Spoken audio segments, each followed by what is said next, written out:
किसान बचाओ, किसान बचाओ, किसान बचाओ।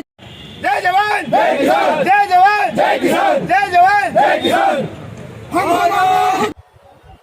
भारत माता की जय। अरे हम अपना हक मांगते हैं, किसी से भीख मांगे। अरे हम अपना हक मांगते हैं, किसी। आज हम सब लोग जिस तरीके से हमारे देश में, पूरे देश भर में 15 लाख टन का जो 15 लाख मेट्रिक टन का लहसुन का टोटल उत्पादन होता है, उसमें अगर देखें तो पूरे देश भर में सबसे अग्रणी मध्य प्रदेश है। और मध्य प्रदेश की अगर हम बात करें तो मालवा रीजन, मालवा मतलब आपका आ जाएगा देवास, उज्जैन, धार, शाजापुर, ये जिला जो है यहाँ पर खास तौर से लहसुन की खेती होती है। अगर इस पूरी लहसुन का जो 15 लाख मेट्रिक टन की अगर हम बात करें तो इसमें से 50% लहसुन जो है ये 5-6 डिस्ट्रिक्ट के अंदर है।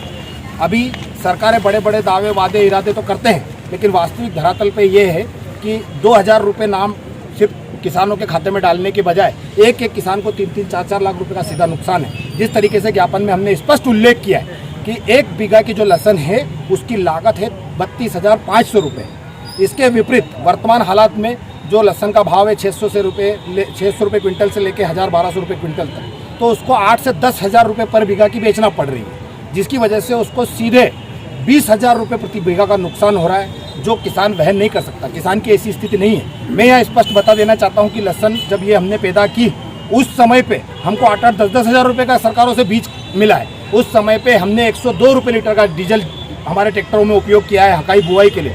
उसी समय पे हमने अपनी मोटरसाइकिल में 120 रुपये लीटर का पेट्रोल डलाया है। बच्चों जैसी हमने इस फसल को पैदा की। जब हम लाइट मांगने के लिए जाते थे तो हमको रात को 2 बजे, 3 बजे, 4 बजे ऐसे हमको लाइट दी गई, और फिर भी हमने अपने बच्चों की तरह इस फसल को सिंचित किया। हमने इधर उधर से समय निकाल के, किसी ने उधार लिया, किसी ने बोरिंग लगाया, कुछ भी किया, लेकिन अपने बच्चों जैसी इस फसल को पैदा किया। और आज जब इसके दाम की बात आती है, सरकार के पास कोई रीति नीति नहीं है। मैं स्पष्ट बताना चाहता हूँ कि इसको ओपन ट्रेड में रखा हुआ है। ओपन ट्रेड का मतलब है कि कोई भी अपने देश में आके डंप कर सकता है अपनी पैदा की हुई फसल। तो क्या करेंगे हम लोग, जब हमारे यहाँ खुद ये इतनी लहसुन है कि हम 3 साल तक अपने देश के लोगों को खिला सकते हैं। ऐसी स्थिति में चाइना से और ईरान से हमारी सरकारें जो है वो इम्पोर्ट कर रही है। यहाँ तक कि नेपाल और भूटान के रास्ते से कई कंपनियाँ इलीगल तरीके से जो गार्लिक पेस्ट है, लहसुन का जो पेस्ट है, वो बना करके भारत देश में बेच रही है, जिसके कारण किसानों की कमर टूट गई है। किसान बिल्कुल सड़क पे आने के लिए मजबूर हो गया है। और इस मंच के माध्यम से, इस आंदोलन के माध्यम से हम सरकार को ये चेताना चाहते हैं कि अभी पंचायत चुनाव है, नगर निगम चुनाव है, कहाँ जाओगे आप? किसानों के पास ही आना है। एड़ियाँ रगड़ जाएगी आपकी, घिस जाएगी। और हर मालवा के हर गाँव में, हर एक घर में, हर दूसरे घर में 100 कट्टे, 200 कट्टे इन किसानों से अगर आप पूछोगे, कोई भी किसान ऐसा नहीं जिसके घर में 50-60 कट्टे से कम लहसुन रखी हो। ऐसी स्थिति में जब आप आओगे तो आपको उल्टे पैर लेटा दिया जाएगा। समय रहते किसानों की सुध ली जाए तुरंत।